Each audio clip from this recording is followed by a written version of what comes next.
If the word death is anywhere near your brand's name, chances are you've messed up.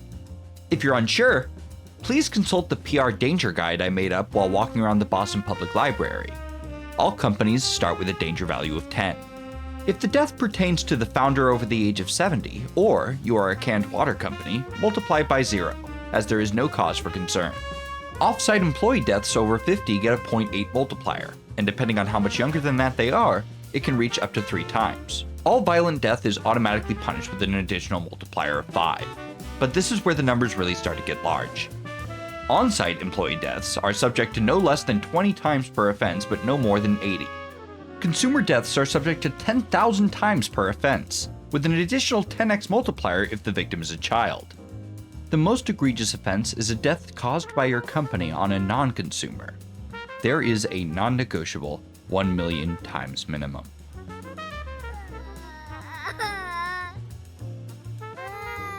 What's wrong, little Pepsi? Is everything okay? Oh. Oh no.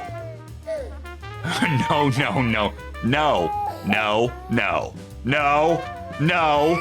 No. No. No. What did you do? Pepsi! What did you do?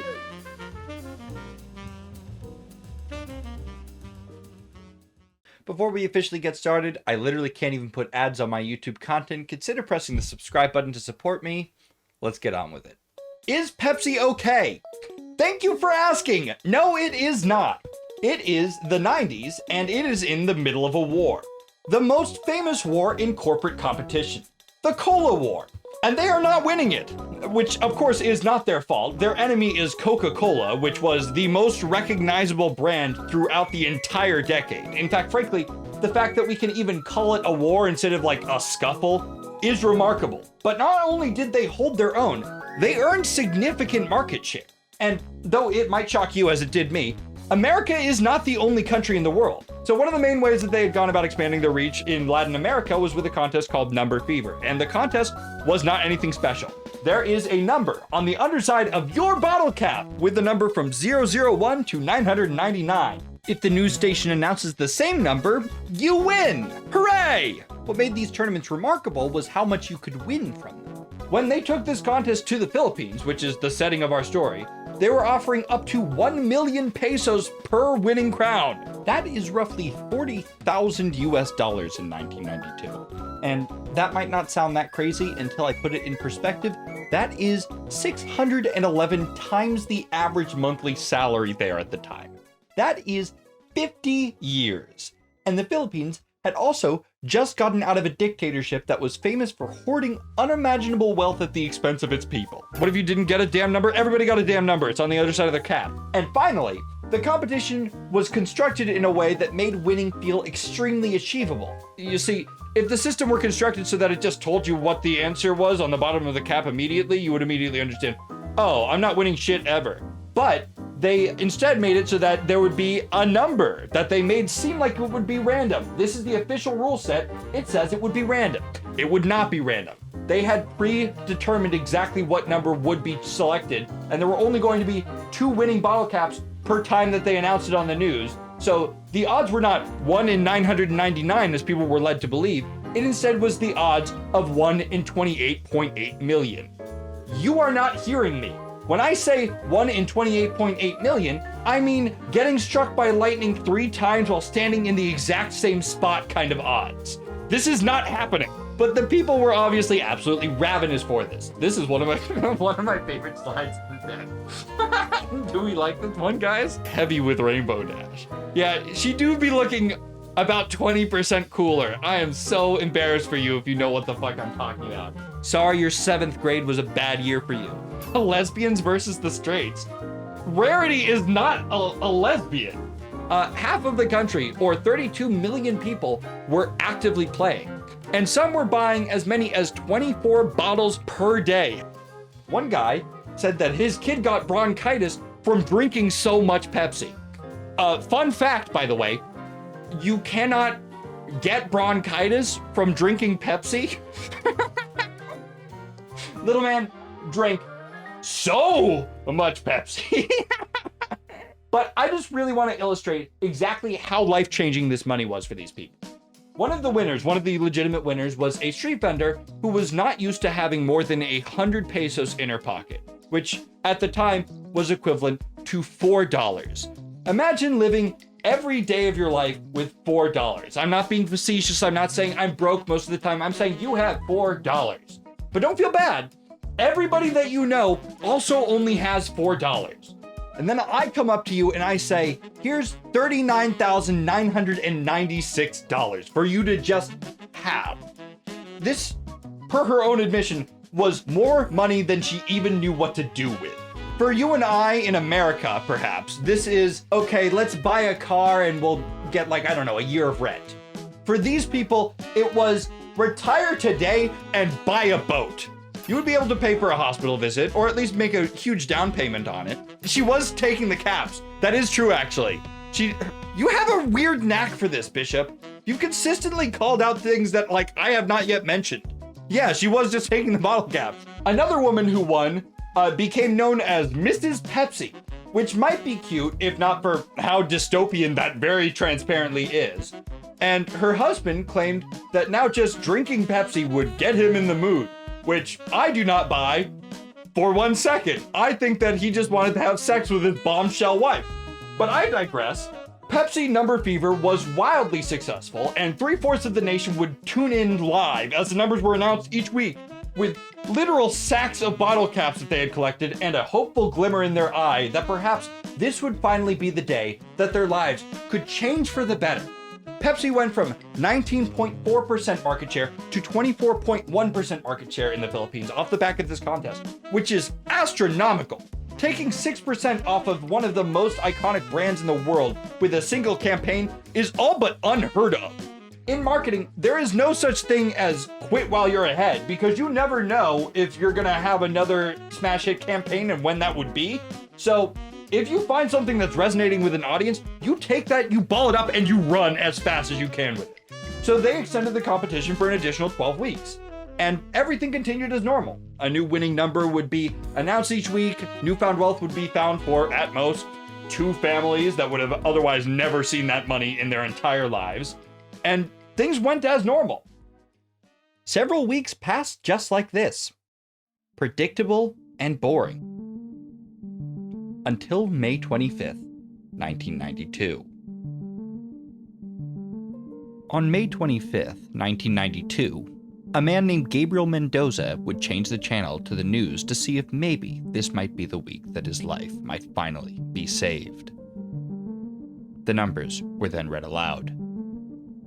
3, 4, 9. He frantically looks at his dining room table, scattered with Pepsi bottle caps, certain that he's seen this number somewhere before. And oh my god, he has 2 million peso caps. Of course, he has no idea how cosmically impossible the odds he just hit are.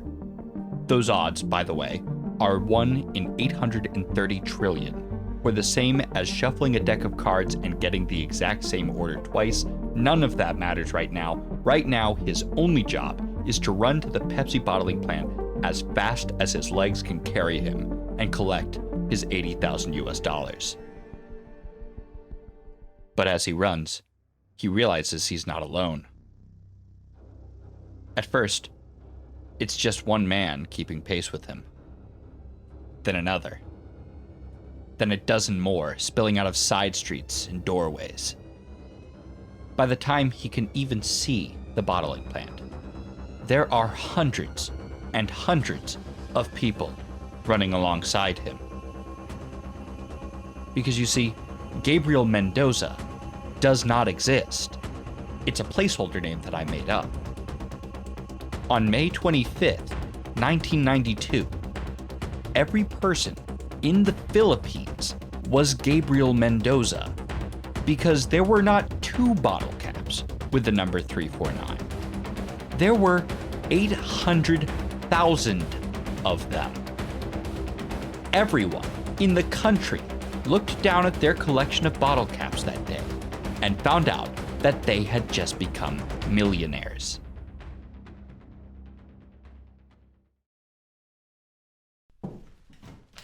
Okay, so how does this happen? Well, you see, a contest of this variety with a limited, pre-selected set of winning numbers is going to need a larger set of numbers which are cleared for mass production as non-winners. 349 was one of them. But somewhere in the extension of the contest, there had been a computer error that no one in the company caught. And now millions of impoverished families in a new market that they had sought to build goodwill with are frothing at the mouth in the streets over the money that they had just rightfully won. And I forbid you to feel any sympathy for any corporate person at Pepsi, because an often forgotten detail of this story is the fact that just a month before this incident happened, the Chilean version of this exact competition had the exact same issue. This happened twice. There is exactly one episode of The Office I have not watched. If you're a fan of the show, or if you have even watched through the entire thing, chances are you know I'm talking about Scott's Tots, even if you didn't know it by name. This is the episode in which Michael has to tell a class full of seniors in high school that he had promised he'd pay for the tuition of back when they were still in kindergarten, that he's incapable of doing it. It is a painful watch. I have tried 2 separate times. This is the real life Scott's Tots.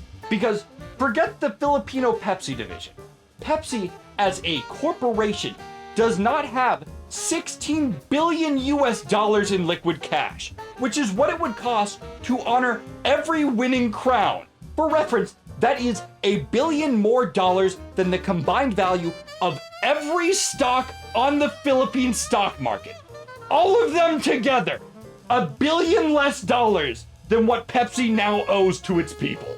What the fuck? Oh, I don't know what to tell you.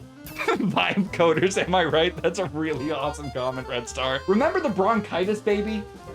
That family had 32 different bottle caps with the number 349 on it, good for $360,000 US dollars. Imagine the long journey to the bottling plant. You can't get there soon enough. You've been romanticizing the entire journey there. What you're gonna do when you finally get that money. You're gonna buy a car. You're gonna repair your home, which has the drywalls have been cracking for years. You're gonna send your kids through college. Maybe, you know what? You're gonna go on vacation, and I don't mean that you're gonna go and see your mom or you're gonna spend time at your uncle's place. I mean, you're gonna get on an airplane for the first time in your life, and you're gonna fly somewhere with your family. And then you get to the bottling plant and you realize that the only money that you are going to be leaving with is the $4 that you had in your pocket from yesterday. God damn, I think that's normal. And if you don't look like that, you should be ashamed. Pepsi is absolutely panicking, as I'm sure you can imagine. And they immediately hit every single button on their metaphorical remote at the same time in hopes that it does literally anything. One thing that they try to do is say that there was an error and that the real winning number was 134, which was actually supposed to be next week's number. The public, you're going to be shocked to hear this, says, "I don't care, give me my money." They try to say that the serial code on the bottle cap matters because there actually were multiple different serial codes that could be on the bottling caps.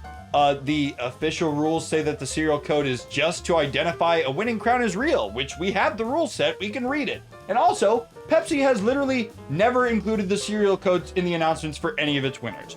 Well, that sucks. Now they're all out of ideas. And they need to pay the public. And so they do. Out of the kindness of their hearts, they offer $500 per winning bottle cap. Sorry, I'm getting word. 500 pesos, or about $18 per crown. And you have 2 weeks to accept it, or this offer goes away. In case you were curious how deep corporate greed goes, this exponentially smaller offer was still something that the headquarters in New York considered generous and unnecessary and offered zero financial assistance to the branch in the Philippines for this objectively minor platitude.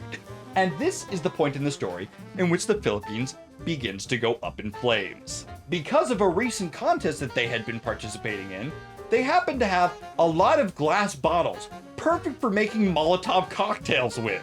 Riots started against any Pepsi institution that could be related to them.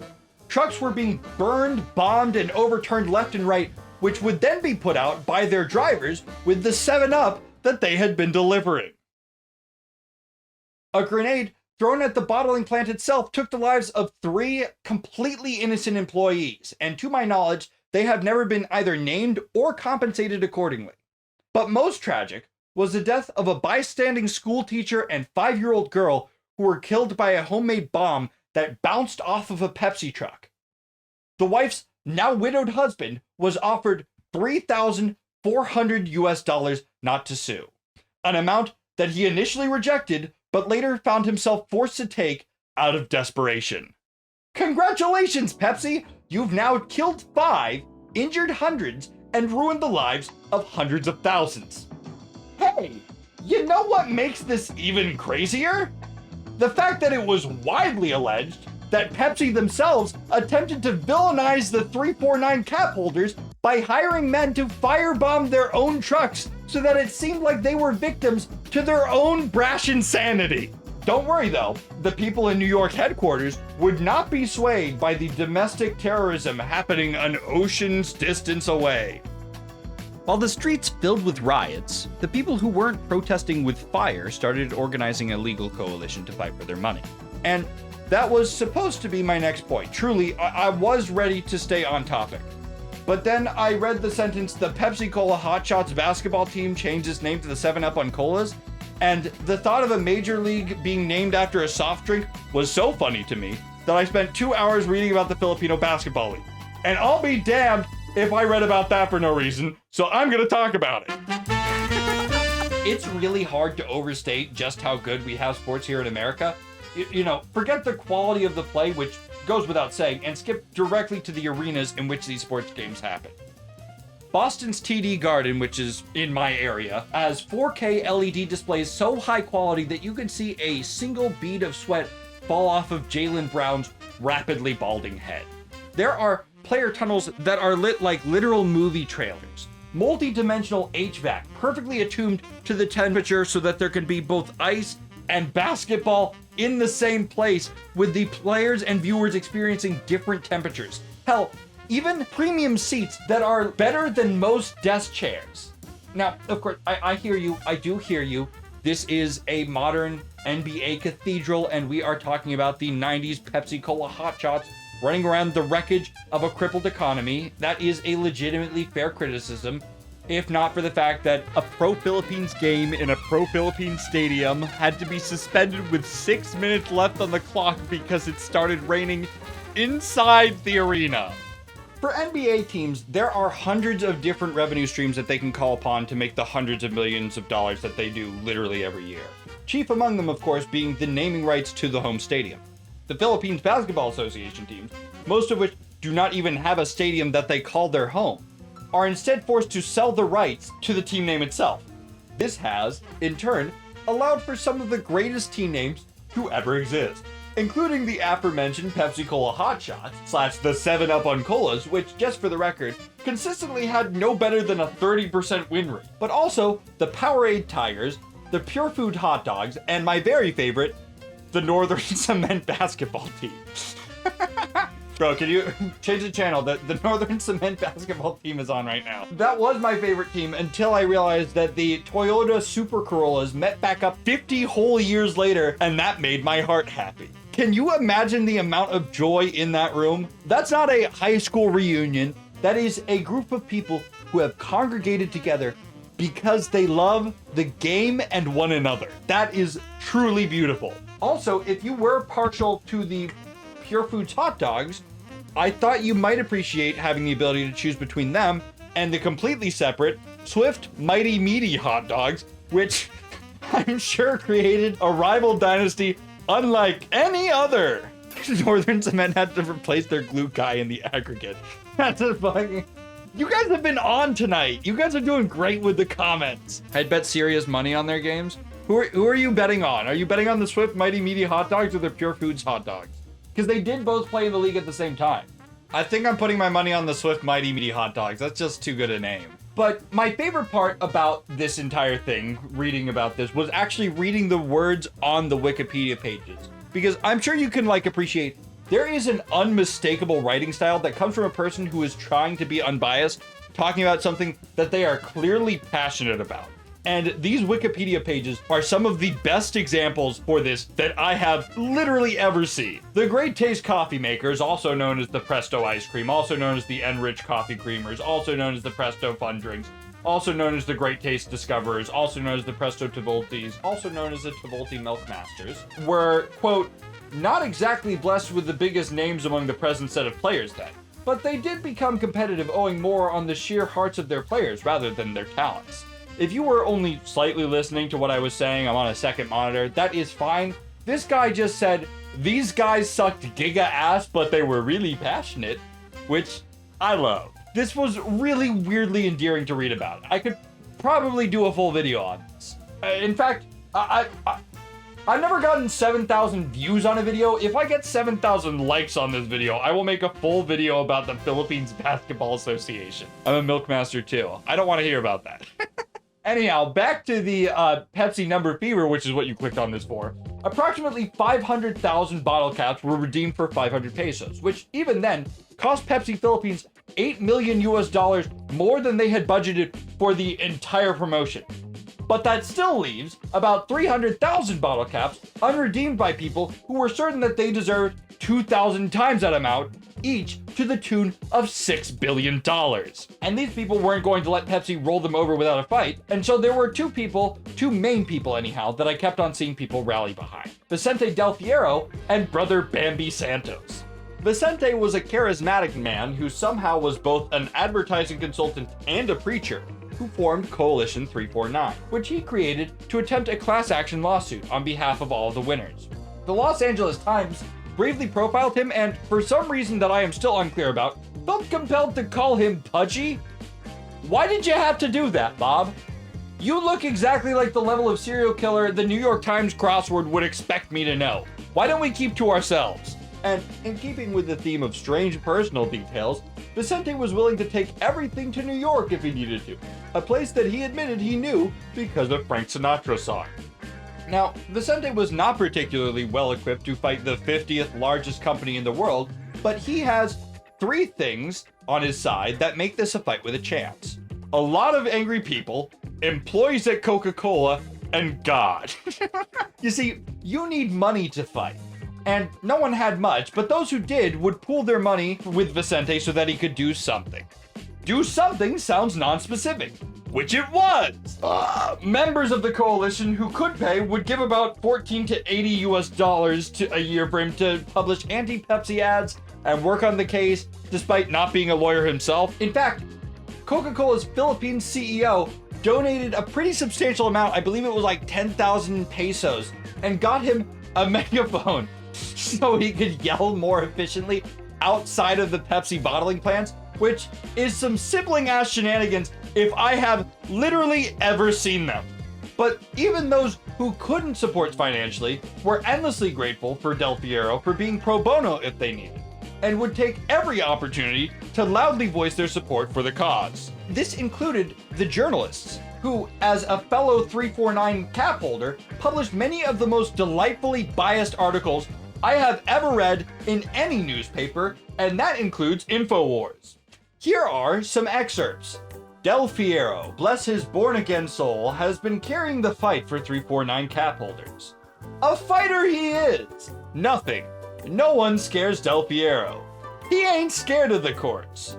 The Coca-Cola and Sarsi boys will pop open champagne bottles and celebrate, for they are the real winners of the Pepsi number fever game. Also the lawyers. But wait, Del Fierro has an ally unlike no ally.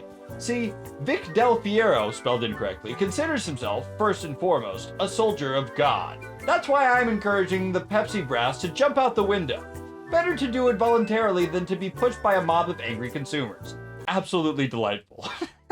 Now, while Vicente Del Fierro was fighting the good fight, brother Bambi Santos was fighting, how do I say this? A fight! He is far less documented, but I would be remiss not to include him. This dude did not even win 1,000,000 pesos. This man was fighting for 10,000 pesos, or $360, which is especially sad because this was one of the dudes that was buying 24 bottles a day for 2 months. Like, damn, dude, you suck at this game. You got 1,440 caps and only got 1,349? What were your other numbers? But 2 days after the number was announced, God himself gave him a mission. You will Pepsi, said God. Okay, said Brother Bambi Santos. And so he did. He starts his own coalition of sorts. And he has 100 volunteer bodyguards protect him at all times. I could not fit 100 people in my house. I do not know what the fuck this guy was doing. But as a shaman with a direct line to God, he finds meaning in the numbers that make up 349. 3 is for God, 4 is for love, and 9 is for consumers. For those wondering, the word consumers is a word written exactly 2 times across 64 different Bibles. I personally checked. But anyway, while Brother Bambi Santos is busy solving Pepsi with numerology, the grown-up version of this story is happening somewhere much less fun. Court! But like, barely any court. Because, shockingly, Vicente never manages to get a real class action lawsuit off of the ground. Because despite having hundreds of civil suits and thousands of criminal complaints, Del Fierro's lack of coordination made what might have been a strong single suit into thousands of scattered little ones. And the Philippines government started streamlining the process for individuals, which was both free and official, which weakened, of course, the strength of the coalition itself. A case which was, of course, already not strong enough. As I always say, if you are going to wrong someone who's poor or weak. Only the rich can afford justice. Pepsi did a fantastic job of wronging some of the poorest people in the world. And with that, their billions of dollars could comfortably wait out whatever meager storm that would come from both official channels and the coalition. By 2006, the Philippine Supreme Court had issued final rulings in the major Pepsi 349 cases, holding that caps with the wrong security codes were not winning caps despite there being no such writing in any official rule, and also that Pepsi was not liable for the printed amounts or damages, effectively laying the controversy to rest. Pepsi was ordered to pay $6,000 to the Philippines Department of Trade and Industry. None of the 22,000 people who filed legal action ever saw a dollar for it. At one point in time, getting 349'd meant getting duped or scammed, but it's been lost to the sands of time at this point. If you say that to somebody my age in the Philippines, they're gonna look at you funny. Because people are bad at holding grudges. It's easier not even to just forgive, but simply to forget.